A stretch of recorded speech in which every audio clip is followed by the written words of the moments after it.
Amén. Bueno, hermanos, recordemos que estamos en el capítulo 25, que se titula Del matrimonio, y hoy veremos el párrafo número 2. Antes de comenzar, hermanos, el matrimonio, recordemos que es una institución divina. Quiere decir que fue establecida por Dios desde la creación, y como vimos la semana pasada en el párrafo 1, este matrimonio solamente es entre un solo hombre y una sola mujer.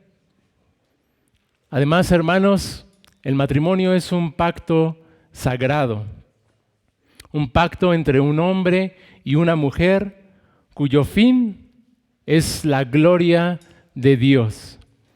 Y esa gloria de Dios se puede expresar o se puede manifestar en el amor y la ayuda mutua de la pareja, en la procreación, es decir, en los hijos, y también se manifiesta en ese amor íntimo y especial que solo hay entre el esposo y la esposa. Y estos 3 puntos, hermanos, son de los que trata este segundo párrafo. Es decir, este segundo párrafo trata el tema de los propósitos principales del matrimonio. Los propósitos principales del matrimonio. Nuevamente, estos 3 propósitos que nos presenta la confesión son: número 1, la ayuda mutua; número 2, la procreación; y número 3, la prevención de la impureza. Estos son 3 propósitos que nos presenta la confesión: ayuda mutua, la procreación y la prevención de la impureza. Y antes de empezar, hermanos, con estos 3 propósitos que nos presenta la confesión, quisiera que meditáramos en una definición acerca del egoísmo. Porque es que quiero iniciar, hermanos, con el egoísmo. Y es que esta es una amenaza a estos 3 propósitos en el matrimonio. Miren lo que dice aquí acerca del egoísmo. El egoísmo es impaciente, es malicioso. El egoísmo es envidioso. El egoísmo es jactancioso y orgulloso. Se porta de forma indecorosa, busca lo suyo, se enoja fácilmente, es rencoroso. El egoísmo es injusto, odia la verdad, no perdona, es incrédulo, impaciente y nada soporta. Teniendo esto en mente, hermanos, ahora veamos cada uno de los propósitos que nos presenta la confesión del matrimonio. Comienza, si tienen sus confesiones, allí en la primera parte del párrafo 2, capítulo 25, dice: el matrimonio fue instituido para la ayuda mutua entre el esposo y la esposa. Acompáñenme, hermanos, a ver Génesis 2. Veamos qué dice la Escritura acerca de esto, de la ayuda mutua entre el esposo y la esposa. Génesis 2, 18. Dice así la Escritura: y dijo Jehová Dios: no es bueno que el hombre esté solo, le haré ayuda idónea para él. Al leer este texto, hermanos, es muy claro que la mujer fue creada para ser ayuda idónea del varón, de su esposo. O podríamos mejor traducirlo, una compañera indispensable para este varón. Pero, hermanos, ¿cómo podemos entender lo que la confesión nos dice acerca de la ayuda mutua? Si este texto es muy claro acerca de que la mujer es ayuda del varón, pero ¿cómo podemos entender que el varón sea ayuda de la mujer? Esta ayuda mutua de que habla el párrafo. Y es que, hermanos, cuando la confesión se refiere a esta ayuda mutua entre el esposo y la esposa, No es que esta ayuda sea de la misma manera, exactamente en las mismas cosas, sin distinción alguna. No es, hermanos, un asunto de uniformidad, sino de complementariedad. La pareja se complementa, no es que sean exactamente la misma persona. La ayuda mutua, hermanos, en el matrimonio no es como la sociedad actual quiere pintarlo. La sociedad actual quiere quitar toda barrera, supuestamente toda diferencia entre hombres y mujeres, de tal manera que ahora no haya ninguna diferencia en nada, eliminando, hermanos, así los roles y las distinciones que Dios ha puesto entre el hombre y la mujer.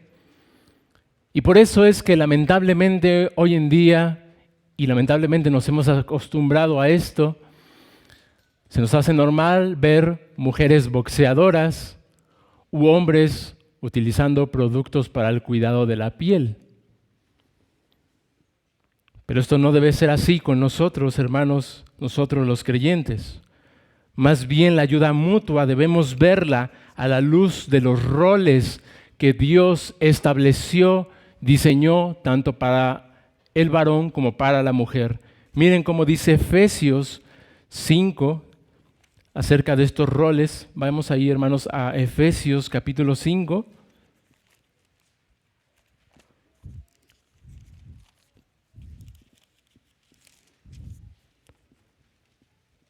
Vamos a leer del 22 al 25. ¿Cuál es el rol que Dios diseñó para la mujer y el que diseñó para el hombre? Dice el apóstol Pablo, inspirado por el Espíritu de Dios: las casadas estén sujetas a sus propios maridos como al Señor, porque el marido es cabeza de la mujer, así como Cristo es cabeza de la iglesia, la cual es su cuerpo, y Él es su Salvador. Así que como la iglesia está sujeta a Cristo, así también las casadas lo estén a sus maridos en todo. Maridos, amen a vuestras mujeres, así como Cristo amó a la iglesia y se entregó a sí mismo por ella. Vemos en este texto, hermanos, que el varón como cabeza de su esposa la ayuda ejerciendo su liderazgo de forma bíblica. Esa es la manera en que nosotros ayudamos, somos ayuda a nuestra esposa, ejerciendo de una forma bíblica nuestro liderazgo.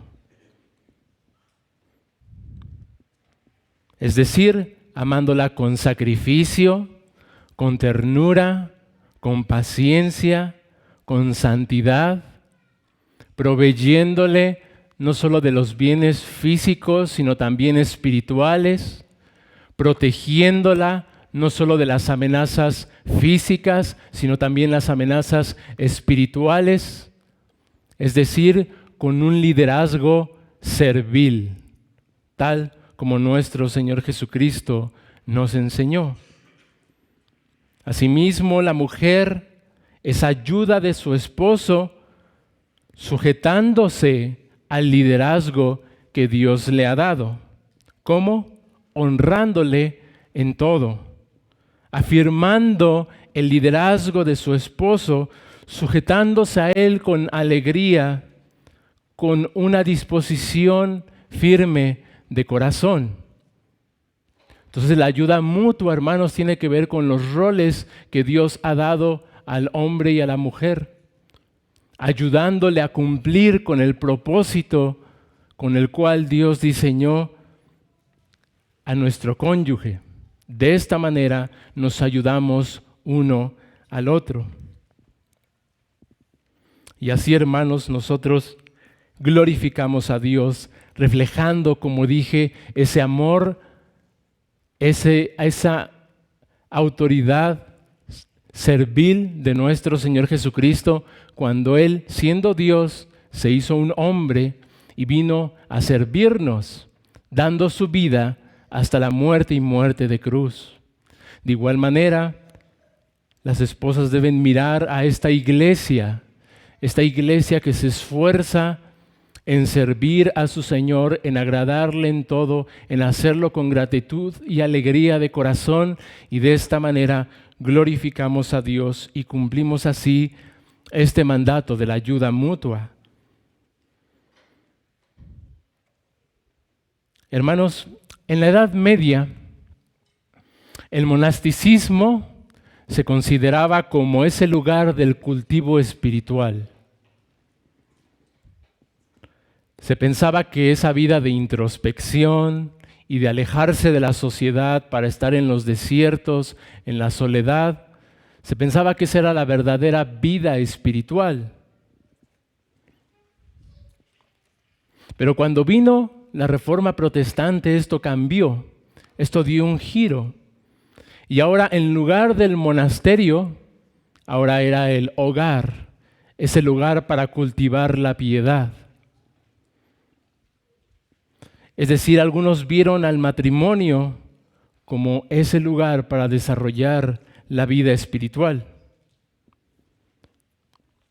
Y yo creo, hermanos, los que estamos casados podemos entender un poco esto, y ustedes, hermanos, que llevan ya más tiempo de casados, pueden dar testimonio de que verdaderamente en su matrimonio ustedes, hermanos, son santificados como en ningún otro lugar.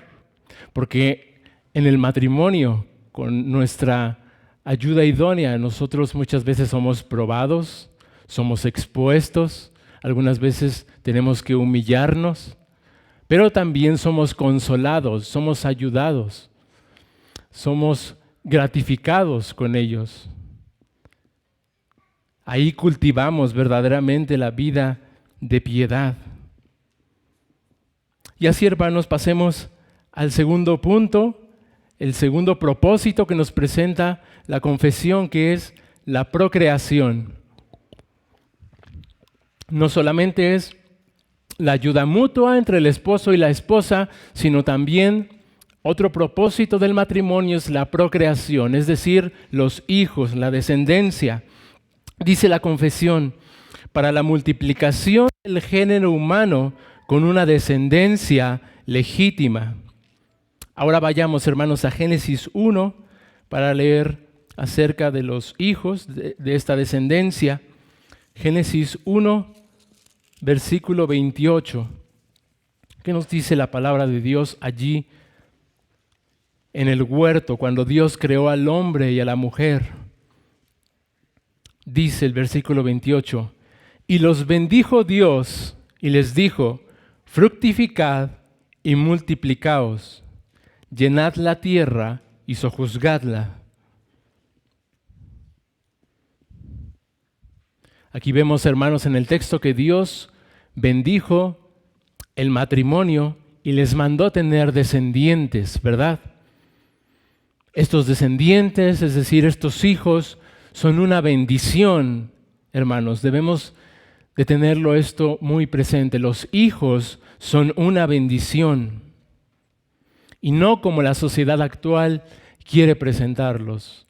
Allá el mundo, allá afuera, quiere ver a los hijos como un estorbo que impide que el hombre se autorrealice, que el hombre exitoso logre sus metas. Los hijos los ven como ese estorbo y por eso hay tantas leyes impías que aprueban para que las parejas sigan teniendo hijos. Pero nosotros no debemos pensar de esa manera, sino que los hijos son una bendición. El Salmo 127:3 dice, he aquí, herencia de Jehová son los hijos, cosa de estima el fruto del vientre. No solo son una bendición para Dios los hijos, sino que además son de estima a sus ojos. Vemos el valor, hermanos, de los hijos, de la descendencia. Alguna vez, hermanos, alguien dijo que los hijos son discípulos en casa. ¿No es así? Podemos instruirlos en los caminos del Señor de tiempo completo. ¡Qué gran bendición! Y esto, si lo conectamos con el Nuevo Testamento, cuando nuestro Señor Jesucristo, ¿se acuerdan, hermanos, en la gran comisión que dijo que fueran e hicieran discípulos a todas las naciones? Y qué mejor que comenzar en casa con esa gran comisión. Por eso, hermanos, esta bendición de tener hijos y de hacerlos discípulos de Cristo no está limitado a los hijos biológicos. También aquí están los hijos por adopción, a quien también podemos instruir en los caminos del Señor, a quien también podemos llevarlos a Cristo, a quienes también podemos discipular. Y también están los hijos espirituales, aquellas personas que les predicamos el Evangelio y les damos un seguimiento. Ellos también los llevamos a Cristo, son discípulos, son una bendición a los ojos de Dios. Así que, hermanos, cualquier motivo injustificado, y aquí hay que hacer énfasis en esa palabra injustificado, porque puede haber algunos motivos justificados, pero cualquier motivo injustificado para no querer discipular y criar y tener hijos no es más que egoísmo, no es más que pecado delante de Dios, porque viola el mandato de Dios en la creación de fructificad y multiplicaos. Pero no solo eso, sino que también viola el mandato del Dios encarnado en la nueva creación de vayan y hagan discípulos a todas las naciones. No es cualquier cosa, hermanos, el trato que tenemos con nuestros hijos. En la Edad Media, hermanos, se decía que el matrimonio era un mal necesario. Y esto debido a la idea de que permanecer célibe, es decir, permanecer soltero y no tener intimidad, era la verdadera vida espiritual. Se exaltó a tal punto esta vida célibe que se veía con cierto desprecio a aquellos que contraían matrimonio, porque se pensaba que los que contraían matrimonio era porque no habían logrado vencer sus pasiones y entonces tenían que recurrir al matrimonio. Se pensaba, en pocas palabras, que el matrimonio casi solamente era para la procreación y como un remedio contra el pecado de inmoralidad. Y aunque esto en cierto grado es verdad, como acabamos de ver, hermanos, porque la procreación es un propósito del matrimonio, no es el único propósito, ni debe ser tampoco el principal. También la ayuda mutua es otro propósito y como veremos en el tercer punto, también es un propósito el disfrute mutuo, es decir, como una prevención de la impureza. Punto número 3, la prevención de la impureza. Dice la confesión, y para la prevención de la impureza. Veamos qué dice 1 Corintios 7 acerca de el matrimonio como prevención de la impureza. 1 Corintios 7, hermanos.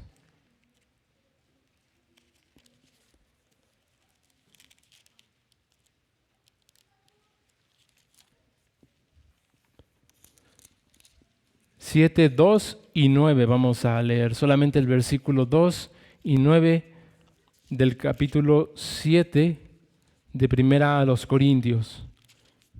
Dice el versículo 7.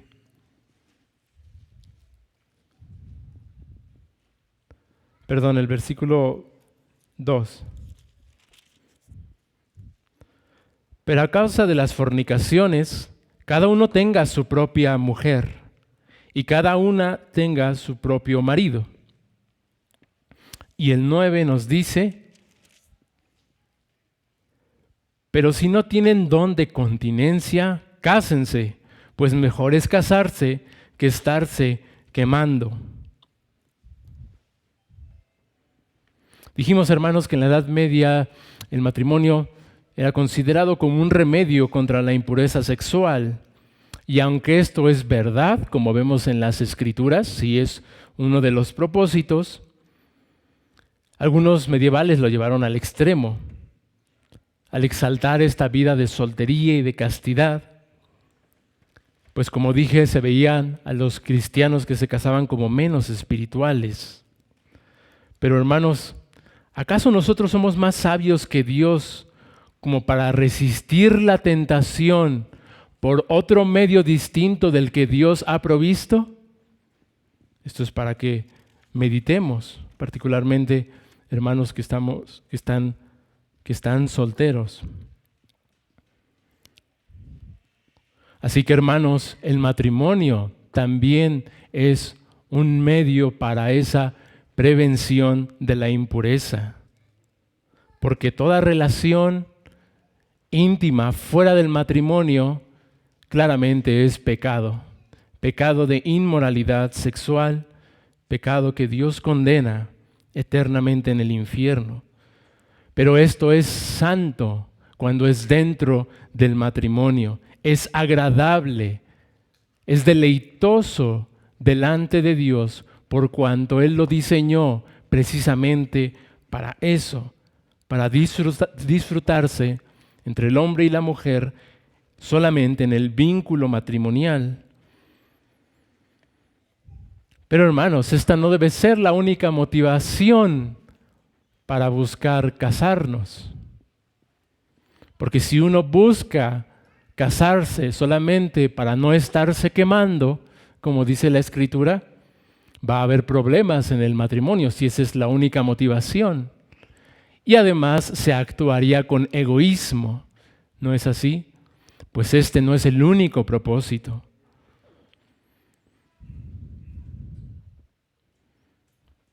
Como dijimos, hermanos, nuestra motivación a la hora de casarnos debe ser la gloria de Dios al reflejarla, siendo ayuda de nuestro cónyuge, siendo de bendición a nuestras generaciones y disfrutando de la más hermosa intimidad en ese vínculo matrimonial. Y antes de pasar, hermanos, a las aplicaciones finales, quisiera mencionar algunas consideraciones. Algunas consideraciones dado los tiempos peligrosos en los cuales vivimos, los tiempos en los cuales Dios nos puso. Y es importante dejar en claro lo que el mundo llama matrimonios, que las Escrituras condenan. Es muy importante hacer este énfasis, hermanos, porque eso que el mundo muchas veces llama matrimonio no es más que obra de Satanás, no es más que maquinaciones de hombres perversos que luchan contra Dios y contra el Cordero. Así que número 1, hermanos, primera consideración, de ninguna manera es matrimonio la unión de parejas del mismo sexo. Porque cuando dos personas del mismo sexo están juntas, ni se pueden ayudar mutuamente porque no pueden complementarse. ¿Cómo un varón va a complementar a otro varón? Es absurdo. Necesita a una mujer. ¿Cómo una mujer va a complementar a otra mujer? Es absurdo, es ridículo. Una mujer necesita a un varón. De igual manera, hermanos, naturalmente es imposible la procreación. Y aunque ellos intenten adoptar como triste y perversamente se los han permitido, ellos no pueden criarlos en los caminos del Señor, porque no tienen la bendición de Dios. ¿Cómo pues podrán hacerlo? No cumplen el propósito de la procreación.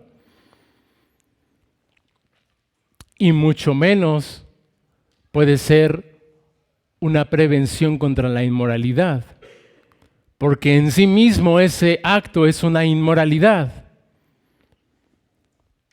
Segunda consideración, hermanos, de ninguna manera son matrimonios aquellas uniones disparatadas, como la unión con muñecos o como la unión con hologramas o como la unión con estaciones de tren. Estos son casos reales, hermanos, no estoy inventando. Gente se ha casado con estas cosas. Esto es verdaderamente ridículo. Son prácticas egoístas que violan los propósitos de Dios en el matrimonio. El matrimonio, hermanos, es santo. El matrimonio es un pacto y debe considerarse seriamente.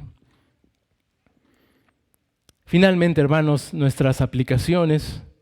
Quisiera dar, hermanos, aplicaciones a los hermanos casados y a los hermanos solteros, y también aplicaciones a los amigos que están casados y a los amigos que están solteros. Primero, hermano casado, para protegernos del abuso de nuestro liderazgo o para protegernos de la indiferencia de cumplir con el rol que Dios nos ha encomendado, miremos a Jesús en su liderazgo servicial.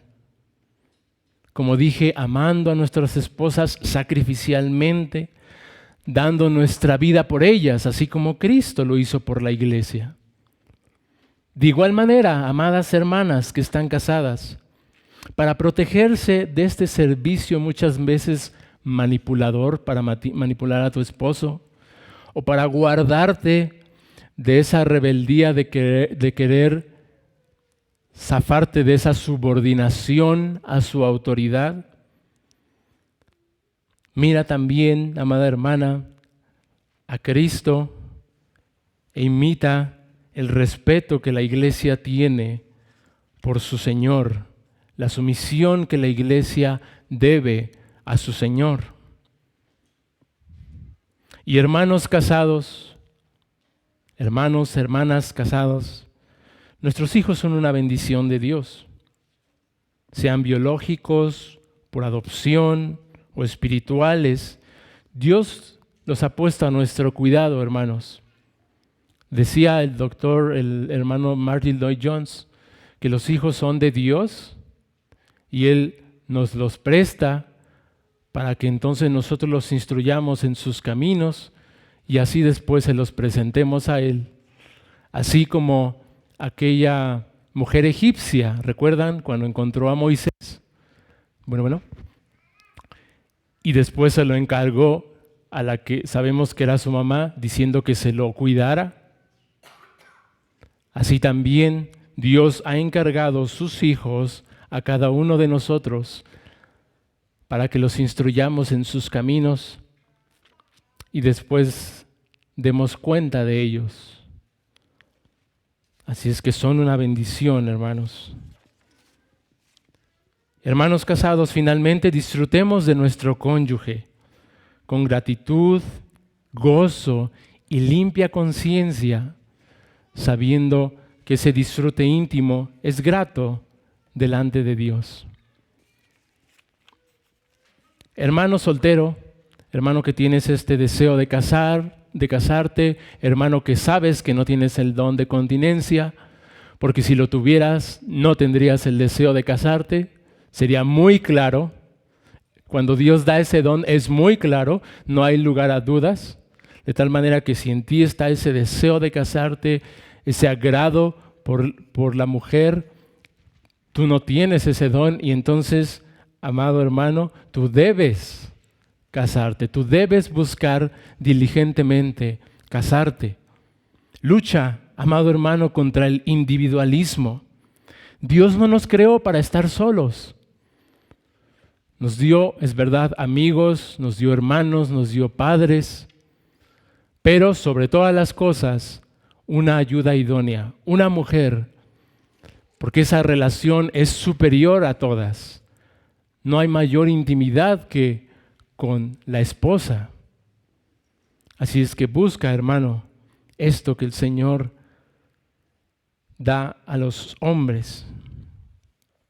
No gastes amado hermano, muchas veces tus energías, tal vez sirviendo en otro lugar, que está bien, hermano, pero muchas veces nos gastamos allí todas nuestras energías cuando puedes reservarlas para tu esposa y para tus hijos.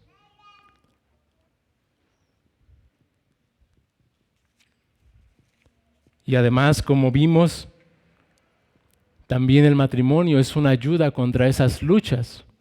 Quizás tú estás luchando con pensamientos, con deseos, y quizá el Señor te está llamando al matrimonio y tienes que buscarlo. Quizás estás buscando una ayuda como hacían los monjes, tratando de alguna manera mística, tratando de matar esas pasiones, y quizá el camino es más corto, buscando el matrimonio. Porque dice la Escritura, el que haya esposa, haya el bien y alcanza el favor del Señor. Finalmente, amado amigo que no estás en Cristo, pero que tienes el privilegio de estar con una mujer cristiana o amada amiga que no estás en Cristo, pero tienes el privilegio de estar con un esposo cristiano, ¿qué bendición es esta para ti? Es la misericordia de Dios para contigo que te está llamando por medio de tu esposo al arrepentimiento. No desperdicies ese privilegio, esa misericordia, esa paciencia de Dios para contigo. No vaya a ser que esto te juegue en tu contra en el día del juicio. Por eso, teme a Dios y ve la predicación del Evangelio a través de tu cónyuge. Ahí Dios te está llamando amablemente, amorosamente, servicialmente, sacrificialmente al arrepentimiento. Pero también entiende, querido amigo, querida amiga, que tu cónyuge todavía está en un proceso de santificación y tiene errores y muchas veces va a fallar. No seas tan cruel con él, con ella. No seas tan estricto con él, con ella.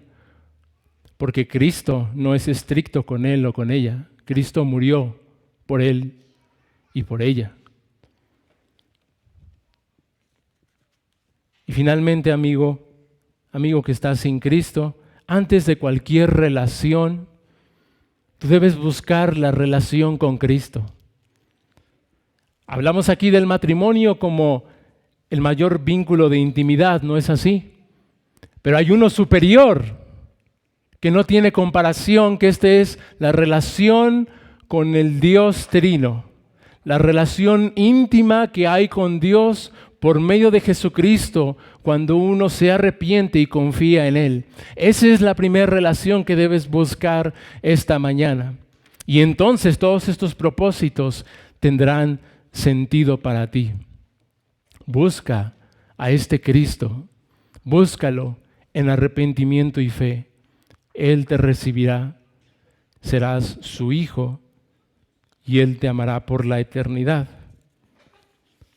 Porque si tú sigues en tus pecados, tendrás que pagar en una eterna soledad en el infierno. Pero si tú te arrepientes y crees en el Hijo de Dios, vivirás con este Dios eternamente, gozando con Él para siempre. Amén, hermanos. Vamos a terminar con una oración. Padre de misericordias, te damos gracias, Señor, por esta bendita institución que tú has dado, que es el matrimonio.